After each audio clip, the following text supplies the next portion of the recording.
Beri nama pedang ini Naga Puspa.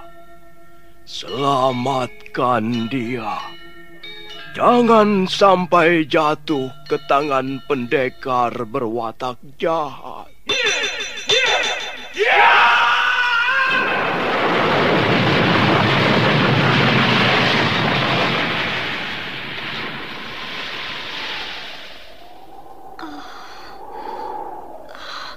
Kakang Kamandanu, kau masih juga tidak percaya bahwa aku mencintaimu. Mesin, maafkan aku, Mesin. Mesin. Mesin!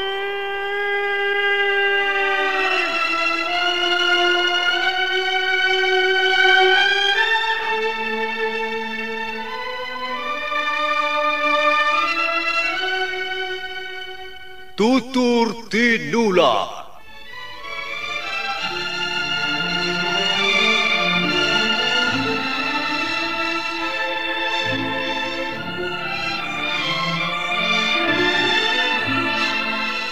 Sebuah sandiwara radio serial, produksi Sanggar Cerita dan Teater Sanggar Prativi.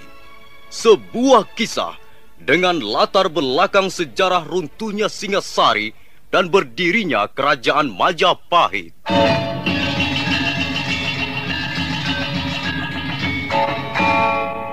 Sandiwara ini didukung oleh pemain-pemain radio yang sudah ternama. Ferry Fadli, Ivone Rose, dan Eli Ermawati.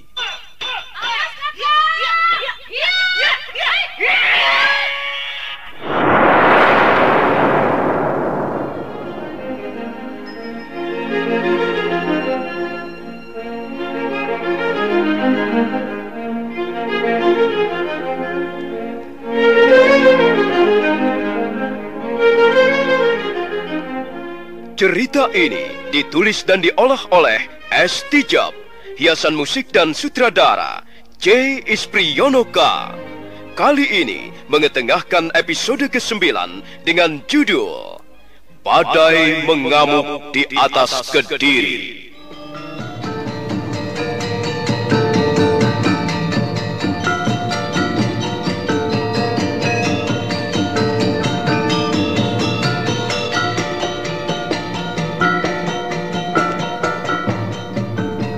Dalam seri ke-249 ini didukung oleh para pemain Rudi Setiawan sebagai Yungpo, Heri Stiono sebagai Dias Sangkramawijaya, Ari Herman sebagai Sihlananda Cahya, Edi Johan sebagai Ike Mese, David sebagai Kausing, Beni Indrahadi sebagai Sipi, Nusri Nurdin sebagai Lembu Sora, Lukman Tambose sebagai Empu Bajil, Margaret sebagai Dewi Sambi, Yoko sebagai Empu Renteng, Suryadin Tanjung sebagai Jaran Lejong, dan Asdi Suhastra pembawa cerita. Selamat menikmati.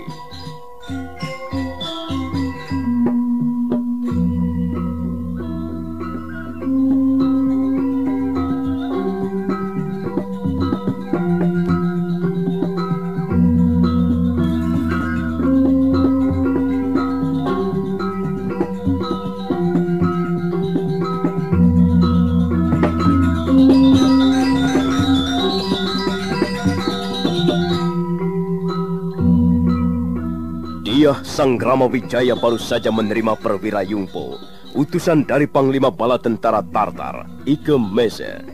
Panglima Ike Mese menyuruh Dias Sangkramawijaya agar menyerah pada bala tentara Tartar, sebab kalau tidak, Majapahit akan segera diserbu. Arya Wiraraja menasehatkan agar Dias Sangkramawijaya menyerah. Hal ini hanya sebagai siasat belaka, menyerah untuk kemudian menang. Adipati dari Sumenep itu selanjutnya mengusulkan agar Dias Sangkramawijaya menggunakan kesempatan baik memanfaatkan bala tentara Tartar untuk menggempur kerajaan Kediri.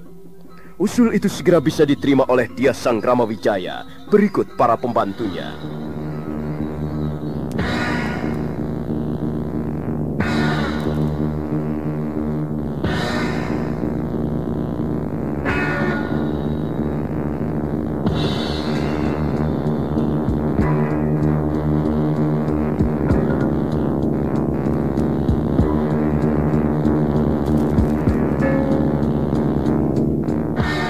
Bagaimana Tuan Sanggrama Wijaya? Kami tidak bisa menunggu lebih lama lagi. Kami segera minta jawaban dan ketegasan dari Tuan. Baiklah Tuan Perwira. Saya pun sudah menyiapkan jawaban itu dalam sepucuk surat. Nah, inilah suratnya. Tolong sampaikan surat ini pada Panglima Ike Mese. Di samping itu, sebagai bukti bahwa saya menyerah, saya akan mengirimkan Mantri Sihlananda Jaya berikut 14 orang Majapahit ke perkemahan bala tentara Tartar. Saya kira hal itu lebih bagus, Tuan Sanggrama Wijaya. Mantri Sihlananda Jaya. Iya Gusti. Berangkatlah segera ke desa Pacekan bersama Perwira Yongpo. Iya. Bawalah serta 14 orang Majapahit. Kau akan ditemani Kakang Ranggalawi dan Paman Lembusora. Kau tidak perlu banyak bicara. Kau hanya tinggal menyerahkan surat yang sudah kutulis untuk Panglima Ike Mese. Baik Gusti. Hamba siap menjalankan perintah Gusti. Nah, Perwira. Saya, Tuan. Saya kira Tuan Perwira bisa berangkat sekarang. Kalau begitu kami mohon diri, Tuan Sanggrama Wijaya. Iya, silahkan.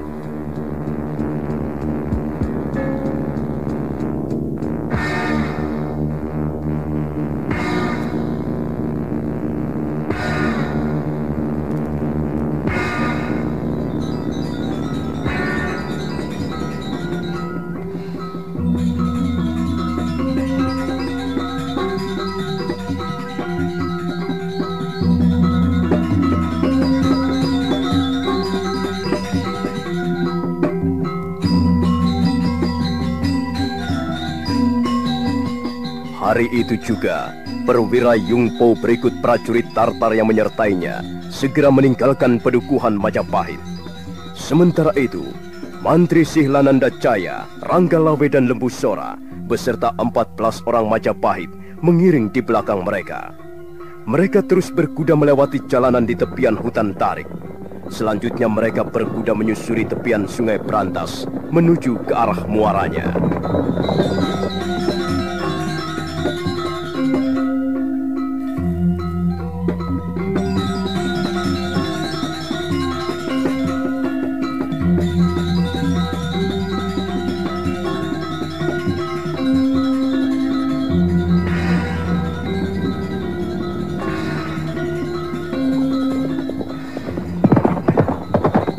Desa Pacekan kelihatan sibuk dan ramai oleh kehadiran tentara Tartar. Mereka mendirikan tenda-tenda di pinggiran sungai Sugalu.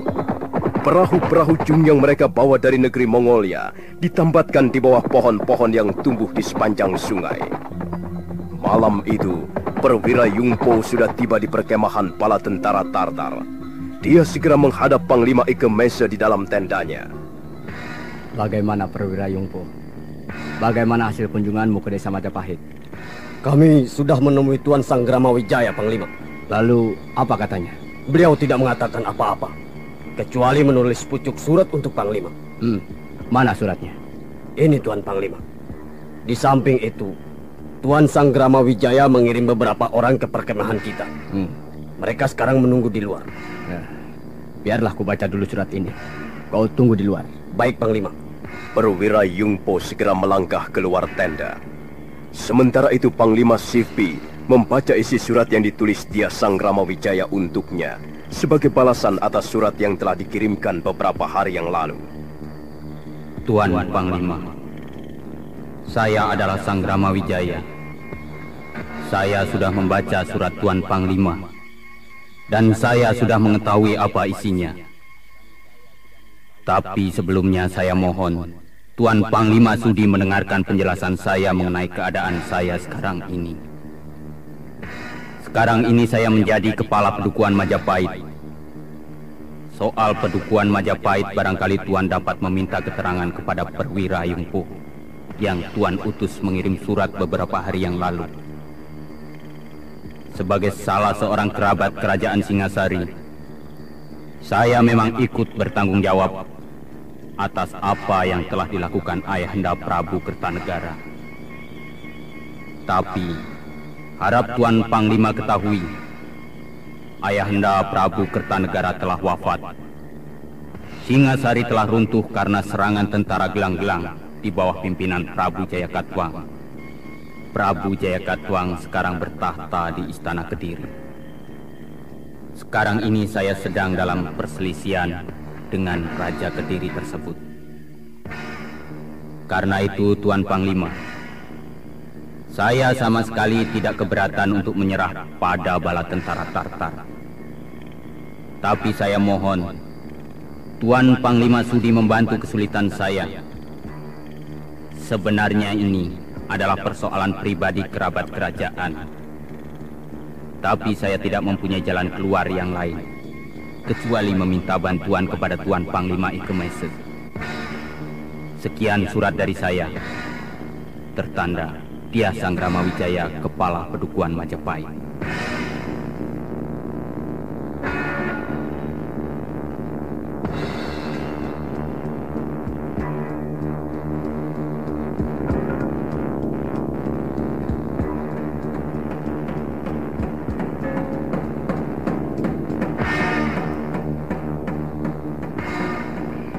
Bagaimana pendapatmu, Panglima Kausing?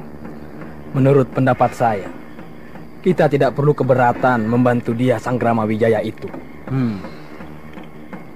Apakah itu bukan berarti kita mencampuri urusan orang lain, Panglima Kausing? Panglima Singpi, kita datang jauh-jauh kemari untuk melaksanakan titah Kaisar Kubilai Khan. Kita datang untuk menghukum Raja Jawa yang bernama Prabu Kartanegara. Tapi Prabu Kartanegara sendiri sudah wafat. Apakah kita akan kembali dengan sia-sia ke negeri Mongolia? Tentu saja kita tidak boleh pulang dengan tangan hampa. Kita harus membawa oleh-oleh yang berharga untuk Kaisar. Iya, tapi apakah kita bisa percaya pada Dyah Sangramawijaya itu? Perwira Yungpo sudah melihat sendiri keadaan desa Majapahit. Menurut laporannya, orang yang bernama Dyah Sangramawijaya itu sepertinya bisa dipercaya. Tapi hal itu belum bisa kita jadikan pegangan, Panglima Ike Mese. Kita harus tahu benar siapa Dyah Sangramawijaya ini. Dalam surat itu sudah dijelaskan bahwa Dyah Sangramawijaya masih kerabat kerajaan Singasari. Saya kira hal itu sudah cukup, Panglima Sipi. Ya, kalau begitu, baiklah. Sekarang, apa rencana kita selanjutnya? Saya kira kita perlu membicarakan hal ini dengan utusan-utusan dari Pedukuhan Majapahit. Ya, benar Panglima Ike Mese. Kita belum tahu keadaan tanah Jawa ini. Dan kita juga belum tahu seberapa besar kekuatan bala tentara Kediri. Nah, kalau begitu, marilah kita temui mereka.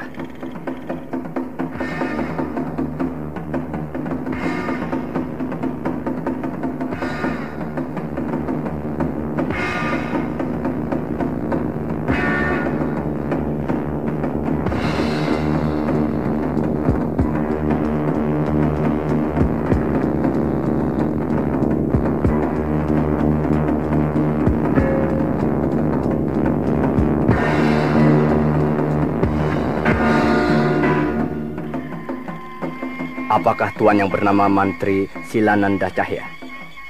Benar Tuan Panglima. Saya kemari bersama 14 orang Majapahit yang lain. Di antaranya adalah Kakang Ranggalawe dan Paman Lembusora. Tuan yang bernama Lembusora? Benar Tuan Panglima. Sayalah Lembusora. Dan yang duduk di sebelah saya inilah Ranggalawe, keponakan saya. Baiklah. Saya ingin meminta keterangan lebih lanjut tentang Pedukuhan Majapahit.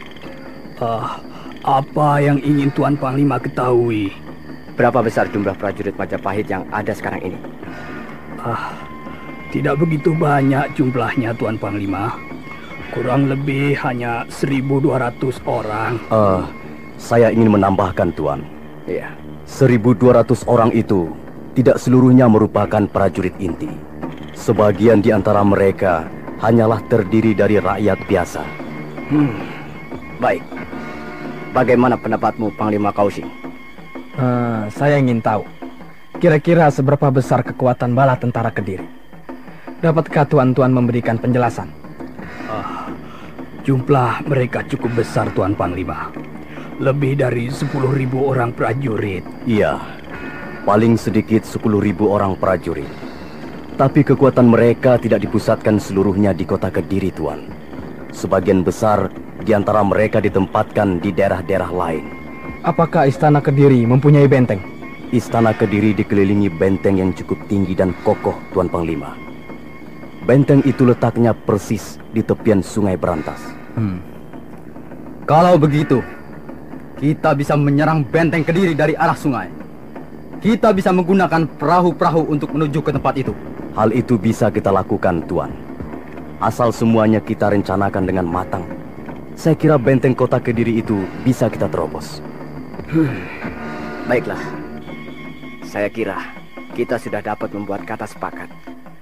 Saya, baik secara pribadi maupun atas nama Kaisar Kubilai Khan, bersedia membantu Tuan Sanggrami Wijaya menyelesaikan persoalannya dengan Prabu Jaya Katuang. Tentu saja dengan persyaratan bahwa setelah Sanggrama Wijaya dapat menyelesaikan persoalannya dengan Jaya Katuang, dia harus tunduk dan menyerah pada bala tentara Tartar. Saya kira hal itu sudah tidak menjadi persoalan lagi, Tuan Panglima. Benar, Tuan Panglima. Gusti Sanggrama Wijaya orangnya terbuka. Beliau senang menjalin persahabatan dengan siapa saja. Baiklah, kalau begitu, marilah kita mengadakan persiapan. Saya ingin mengadakan pembicaraan langsung dengan Tuan Sanggrama Wijaya. Kalau begitu, marilah Tuan Panglima kami antarkan menghadap beliau.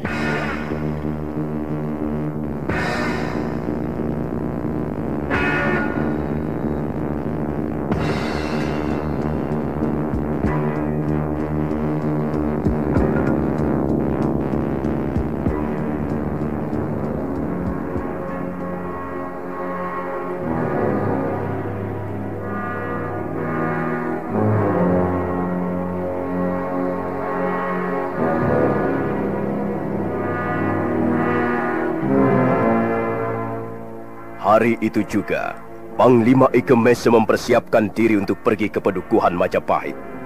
Sementara Panglima Kausing dan Panglima Sipi tinggal di perkemahan. Tapi mereka sudah merencanakan segala sesuatunya untuk mengadakan penyerbuan ke Istana Kediri. Pagi harinya, setelah dirasa segala sesuatunya siap, Panglima Ike Mese dengan 500 prajurit Tartar berangkat menuju ke Pedukuhan Majapahit. Mantri Silananda Caya, Lembu Sora dan Ranggalawe berikut orang-orang Majapahit yang lain mengiring di belakang mereka.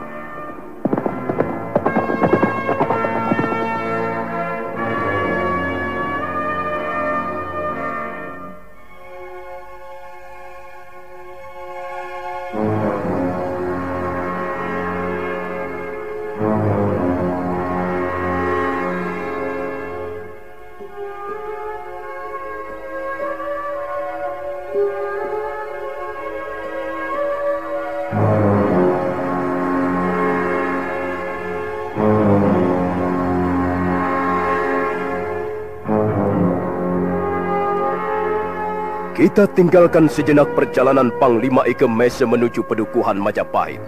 Kita beralih ke desa Jasun Wungkal, di rumah kediaman Empu Tong Bajil. Nampak Dewi Sambi dan Empu Tong Bajil sedang berbicara di serambi depan. Apa kau sudah yakin, Sambi? Saya yakin seyakin-yakinnya, Kakang Bajil. Wanita pelarian itu jelas sudah terbunuh. Saya sudah menugaskan 2 orang prajurit untuk menengok jenazahnya di dasar jurang. Kakang Bajil tidak usah ragu-ragu lagi. Wanita asing itu sudah jelas mati. Bagaimana dengan anggota keluarga yang lain? Hanya ada seorang bocah kecil dan seorang bayi. Tapi sayang sekali, Kakang. Ada 2 orang pendekar tua yang telah berhasil menyelamatkan mereka. 2 pendekar tua itu berkemampuan cukup tinggi. Dan sepertinya sudah kenal benar dengan daerah di sekitar tempat itu, Kakang. Kami kehilangan jejak ketika memburunya. Bagaimana dengan orang yang bernama Arya Kamandanu? Saya tidak melihat orang lain tinggal di gubuk itu, Kakang. Lalu, bagaimana dengan pedang itu? Kau tidak melihatnya? Tidak, Kakang. Saya sudah menggeledah gubuk itu. Dan pedang yang kau inginkan tidak terdapat di sana. Jelas pedang itu dibawa oleh orang yang bernama Arya Kamandanu. Suatu ketika aku harus menangkap orang itu dan merebut pedangnya. Lihat, Kakang. Jaran Lejong dan Kakang Renteng datang.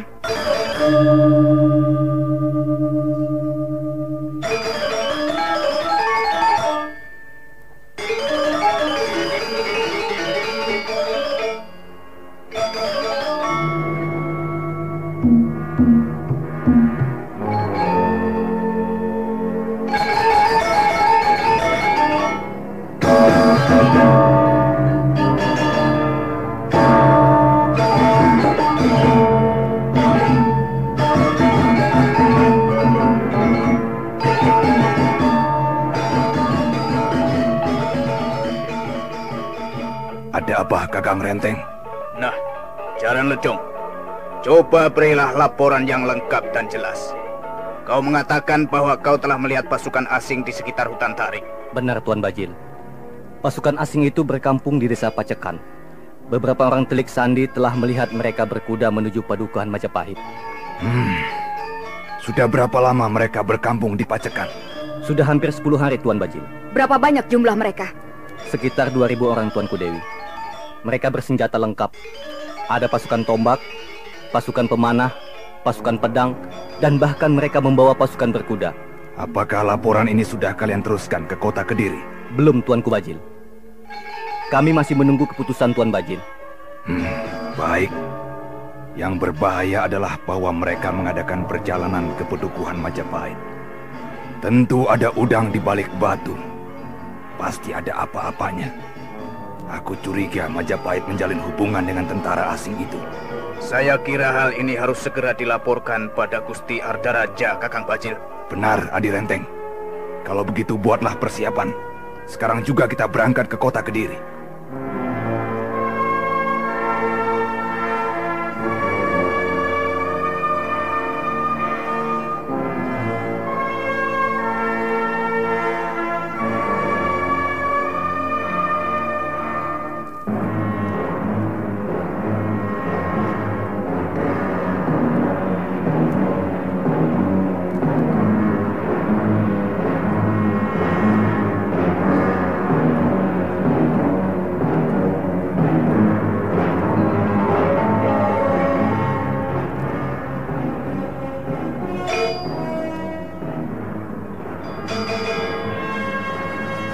Maka demikianlah, setelah dirasa segala sesuatunya cukup, Empu Bajil, Dewi Sambi, Empu Renteng, dan beberapa orang prajurit berangkat ke kota Kediri.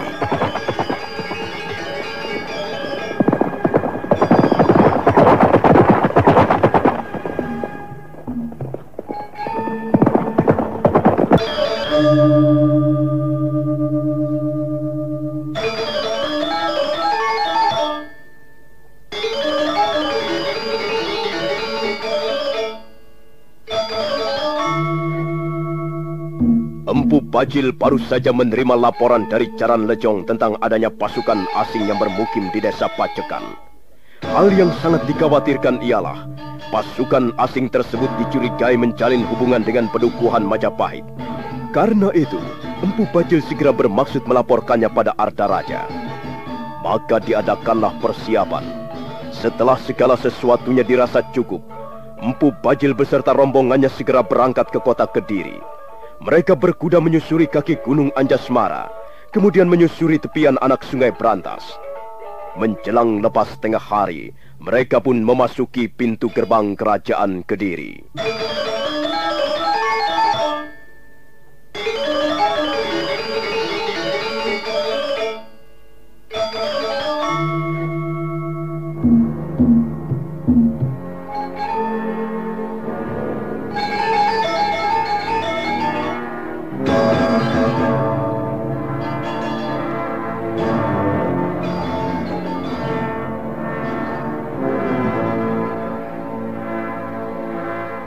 Sementara itu, Ardaraja tengah menerima kehadiran Patih Kebomundarang di rumah kediamannya. Rumah yang khusus dihuni oleh seorang Pangeran Patih. Hadir dalam pertemuan itu beberapa orang telik sandi yang duduk di atas tikar pandan. Para telik sandi baru saja melaporkan adanya pasukan asing yang bermukim di tepian Sungai Brantas di desa Pacekan. Rupanya berita itu pun sudah sampai di kota Kediri. Kita belum tahu apa tujuan mereka itu datang ke tanah Jawa ini, Paman Kepemundara. Namun begitu, kita wajib mencurigainya. Benar, Gusti Arda Raja. Jumlah mereka cukup banyak. Dan hal ini bisa membahayakan keamanan dalam negeri Kediri. Kita memang belum tahu apa tujuan mereka. Tapi barangkali saja ada hubungannya dengan peristiwa 1 tahun yang lalu, Gusti. Peristiwa apa, Paman Mundarang?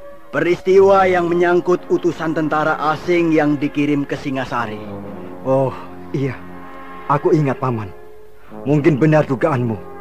Pasti ada hubungannya dengan kerajaan Mongolia. Waktu itu aku juga hadir dalam pertemuan. Bahkan aku melihat sendiri Prabu Kertanegara telah melukai utusan yang bernama Mengci. Tapi belum tentu kehadiran mereka ada hubungannya dengan peristiwa itu. Sebab jangka waktunya sudah cukup lama, Paman. Tapi sebenarnya kita tidak mempunyai urusan dengan mereka, Gusti. Mereka datang kemari untuk membalaskan sakit hati terhadap pemerintah Singasari. Sedangkan sekarang pemerintah Singasari sudah tidak ada lagi. Ketika Arda Raja dan Patih Kepemundara sedang sibuk berbincang-bincang, mendadak 2 orang prajurit muncul. Prajurit itu melaporkan kehadiran Empu Bajil dan rombongannya.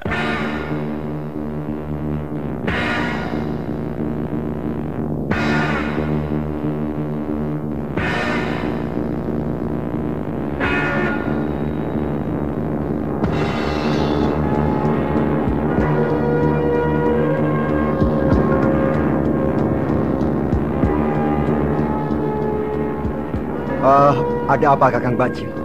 Mengapa kalian datang menghadap tanpa kupanggil? Apakah ada sesuatu yang penting yang ingin kalian laporkan padaku? Ampun, Gusti. Memang hamba ingin melaporkan sesuatu yang penting. Apa itu? Beberapa orang telik sandi yang hamba tugaskan mengawasi di sekitar hutan Tarik melaporkan bahwa ada pasukan asing yang memasang tenda-tenda perkemahan di desa Pacekan. Berita itu sudah sampai ke kota Kediri, Kakang Bajil. Aku dan Paman Kepemundara sekarang ini juga sedang membicarakan persoalan itu. Ampun, Gusti. Kehadiran pasukan asing itu hamba rasa bisa membahayakan pemerintahan Kediri. Mengapa kau bisa berpendapat seperti itu, Kakang Bajil? Ya, hamba khawatir mereka akan menjalin hubungan dengan Majapahit, Gusti. Menjalin hubungan dengan Majapahit? Benar, Gusti. Dan tanda-tanda seperti itu sudah kami lihat sendiri. Beberapa orang telik sandi melaporkan bahwa pasukan asing itu mengutus prajurit-prajuritnya berkunjung ke desa Majapahit. Itu terjadi beberapa hari yang lalu, Gusti. Apa benar begitu, Kakang Bajil? Benar, Gusti. Hamba kira para telik sandi tidak berdusta. Mereka memang melihat utusan-utusan pasukan asing itu berkunjung ke pedukuhan Majapahit. Dan sekarang ini, beberapa orang telik sandi kita telah melaporkan bahwa sekitar 500 orang prajurit Tartar sedang bergerak ke arah Majapahit. Kalau begitu, memang benar-benar berbahaya. Bagaimana pendapatmu, Paman Kepemundara? Kalau sampai pasukan asing itu bersekutu dengan Majapahit, memang bisa berbahaya sekali, Gusti. Dan hal ini harus dicegah sedini mungkin.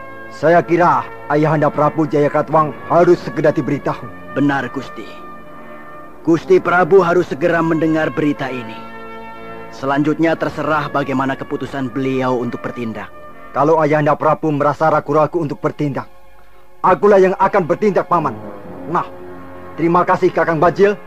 Terima kasih atas laporanmu. Sekarang, kau tunggu saja di Istana Kediri. Aku akan segera menghadap Ayahanda Prabu untuk melaporkan berita ini secepatnya.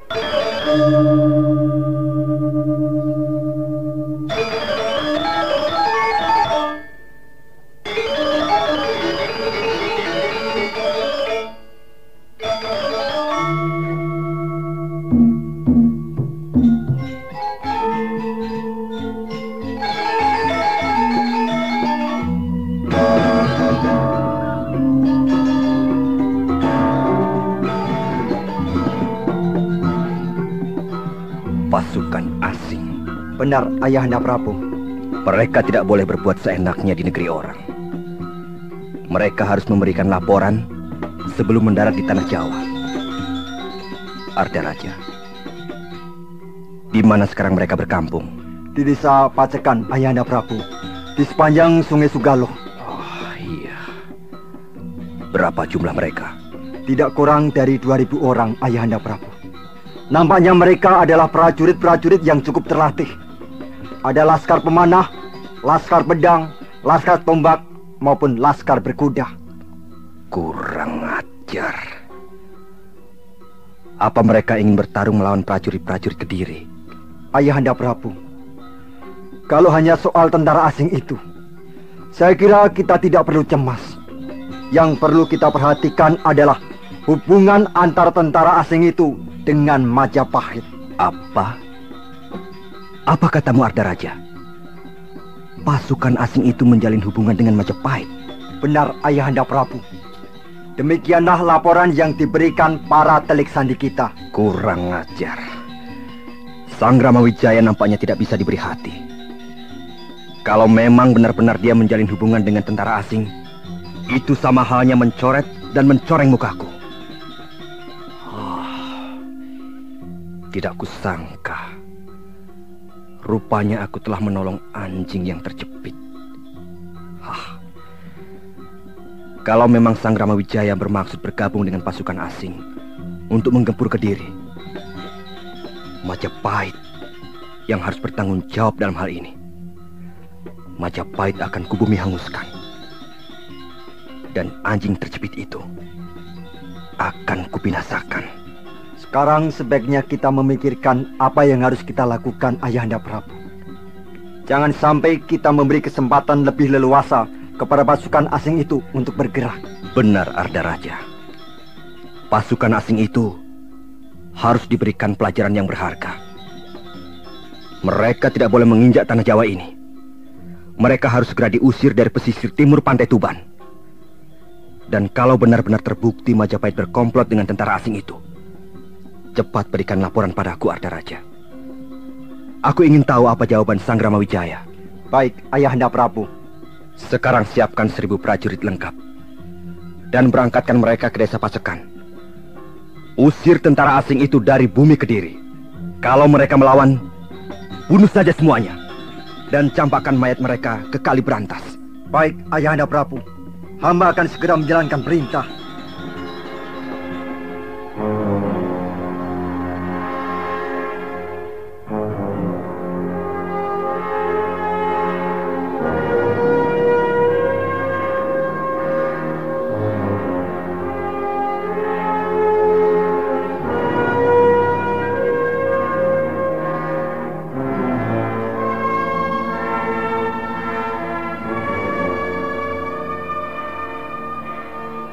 Setelah Ardaraja pergi, Jaya Katuang masih duduk di atas kursi di dalam ruang pribadi raja. Ruang pribadi itu terletak di belakang sebuah kebun bunga yang indah. Jaya Katuang termenung menatap jendela ke arah langit yang membiru di kejauhan sana. Mendadak hatinya menjadi tergetar. Tiba-tiba saja dia merasa was-was. Dia sendiri heran. Dia mempunyai pasukan yang berjumlah banyak dan terlatih. Tapi mengapa hatinya menjadi bergetar begitu mendengar berita bahwa Sang Ramawijaya menjalin hubungan dengan pasukan asing? Jaya Katuang menjadi sangat geram. Tangannya meraih sebuah tombak yang terpanjang di sudut ruangan. Tombak itu bernama Sarpasena, artinya ular yang bersinar-sinar. Tombak itu adalah senjata andalannya, senjata yang merupakan warisan dari leluhurnya, Raja-Raja Kediri. Sang Ramawijaya. Benarkah dia menjalin hubungan dengan tentara asing itu untuk berkomplot dan menggulingkan aku? Kalau memang benar dia ingin menggulingkan Jaya Katuang, dia harus mau bekerja keras untuk membobol benteng Kediri. Sebaliknya, kalau dia tidak mampu membobol benteng Kediri dan bisa tertangkap, aku tidak segan-segan lagi memancung kepalanya dengan mata tombakku ini.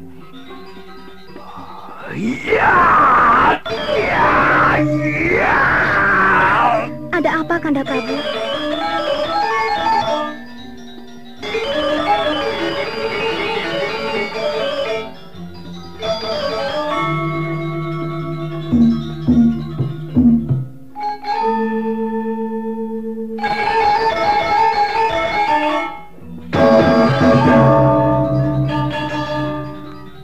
Dinda Turuk Bali? Kelihatannya Kanda Prabu sedang gelisah. Apakah ada berita yang kurang enak didengar telinga, Kanda? Iya. Jadi, pasukan asing itu yang membuat Kanda Prabu gelisah. Apakah prajurit-prajurit Kediri tidak berani melawan mereka, Kanda? Pasukan asing itu sendiri tidak menjadikan masalah berat. Tapi persekutuan antara pasukan asing dengan Majapahitlah yang membuat hatiku menjadi was-was. Jadi, tentara asing itu berkomplot dengan Sang Ramawijaya dan bermaksud menggempur Kediri, begitu, Kanda? Iya. Nampaknya begitu, Dinda Turuk Bali. Karena itu, aku harus segera mengadakan persiapan. Ada dua hal yang akan kulakukan sekarang ini. Dan sudah menjadi keputusanku.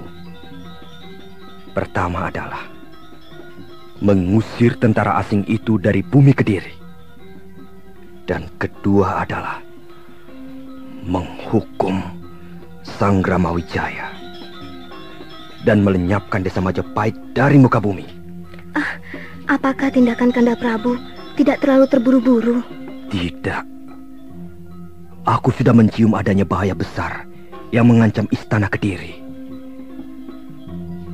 Dan aku tidak ingin alun-alun Kediri dijamah oleh orang-orang yang mau berontak menentang kekuasaanku. Barang siapapun ingin melawan dan membangkang kekuasaan Jayakatwang, maka orang itu harus dihukum berat. Orang itu harus bertanggung jawab atas perbuatannya. Aku tidak ingin kekuasaanku diganggu-gugat oleh siapapun juga. Kekuasaan ini sudah berhasil kurebut dari Kakang Prabu Kertanegara dengan pertumpahan darah. Karena itu, siapapun yang ingin memperoleh kekuasaan ini harus juga merebutnya dengan pertumpahan darah.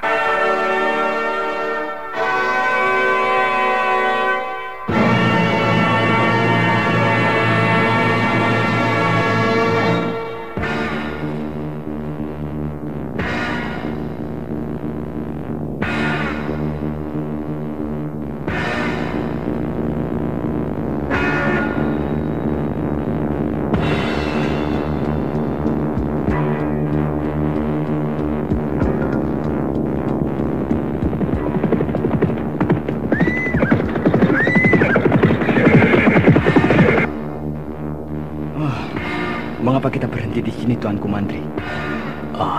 Kita sudah menempuh separuh lebih dari perjalanan ke Majapahit, Panglima Ikemese. Kita bisa beristirahat di desa Canggu ini. Apakah kota Kediri jauh letaknya dari tempat ini, Tuanku Mantri Silananda Cahya? Kurang lebih setengah hari perjalanan dari sini, Tuan Panglima. Memang, sebaiknya kita teruskan saja perjalanan, Tuan Mantri. Tempat ini tidak begitu nyaman untuk istirahat. Salah-salah, kita bisa kepergok prajurit-prajurit Kediri. Iya, lebih baik kita teruskan saja perjalanan. Kita jangan membuang-buang waktu di tempat ini. Aku sudah sangat ingin ketemu dengan Tuan Sang Ramawijaya untuk merencanakan penyerbuan ke kota Kediri bersama-sama. Kalau begitu, marilah kita teruskan perjalanan ini, Tuan Panglima. Iya. Baru saja Mantri Sihlananda Cahya selesai mengucapkan kalimatnya, mendadak dari arah depan dan belakang bermunculan orang-orang berkuda. Jumlah mereka sekitar 1.000 orang. 500 orang datang dari depan dan 500 orang yang lain membokong dari arah belakang.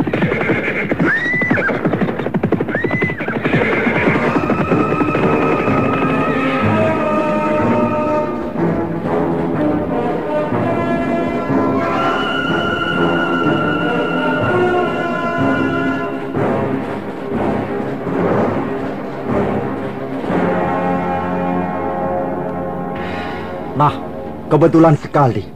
Rupanya ada juga Paman Nembusora di sini. Benar, Gusti Ardaraja. Kebetulan hamba ada di sini.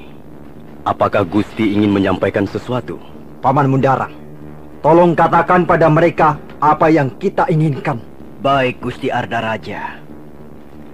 Kakang Lembusora dan kau juga Adi Ranggalawe dan Mantri Sihlananda Cahya. Kami hanya ingin tahu siapa tentara-tentara asing itu Dan mengapa tentara-tentara asing itu bisa bersama kalian? Dan kemana arah tujuan perjalanan kalian? Baiklah, biar aku yang menjawab, Kakang Lembu Sora. Kalau Gusti Ardaraja ingin tahu siapa mereka, mereka adalah bala tentara Tartar. Mereka bermaksud pergi ke Majapahit. Mengapa harus ke Majapahit? Ada tujuan apa mereka datang ke Majapahit? Soal itu kami tidak tahu, Gusti. Kalau Gusti ingin tahu, marilah ikut bersama-sama ke Majapahit, Gusti. Gusti bisa menghadiri pertemuan antara Panglima Ikemese dan Gusti Sangramawijaya di Majapahit. Tidak! Aku tidak sudi berjalan bersama-sama dengan tentara asing. Nah, sekarang begini saja, Paman Lembu Sora dan orang-orang Majapahit yang lainnya. Saya persilahkan untuk segera kembali ke Majapahit. Sementara itu tentara asing biarlah menjadi urusan saya. Maaf Gusti, tentara asing ini adalah tamu pedukuhan Majapahit. Gusti Ardaraja tidak berhak untuk mengusir mereka. Majapahit itu adalah sebuah desa kecil yang terletak di wilayah Kediri, Paman Lembu Sora. Mengapa kami tidak berhak?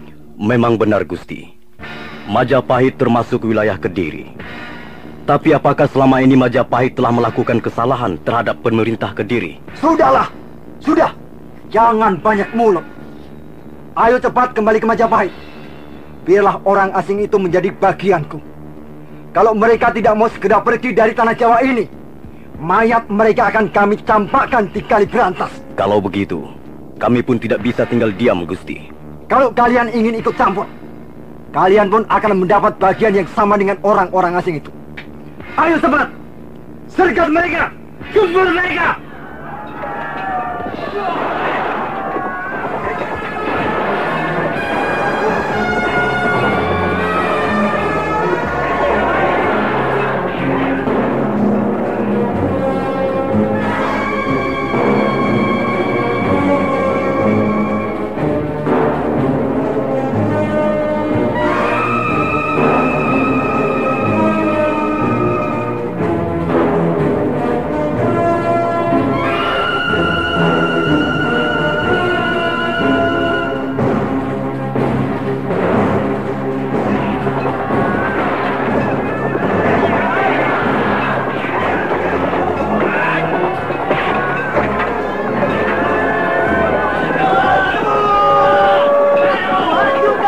Pertempuran sengit pun tak bisa dihindarkan lagi.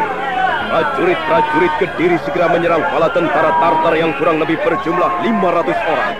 Tapi bala tentara Tartar adalah prajurit-prajurit yang terlatih cukup baik. Mereka segera menyambut serangan tentara-tentara Kediri.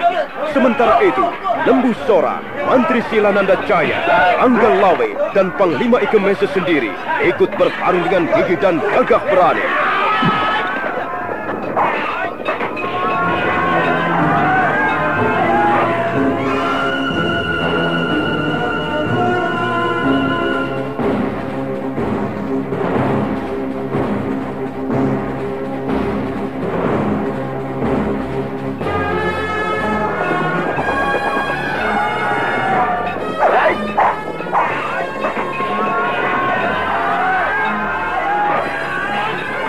Saudara pendengar, bagaimanakah kisah selanjutnya? Tentara siapakah yang akan menang dalam pertempuran sengit itu? Silakan menunggu seri berikutnya. Sampai jumpa.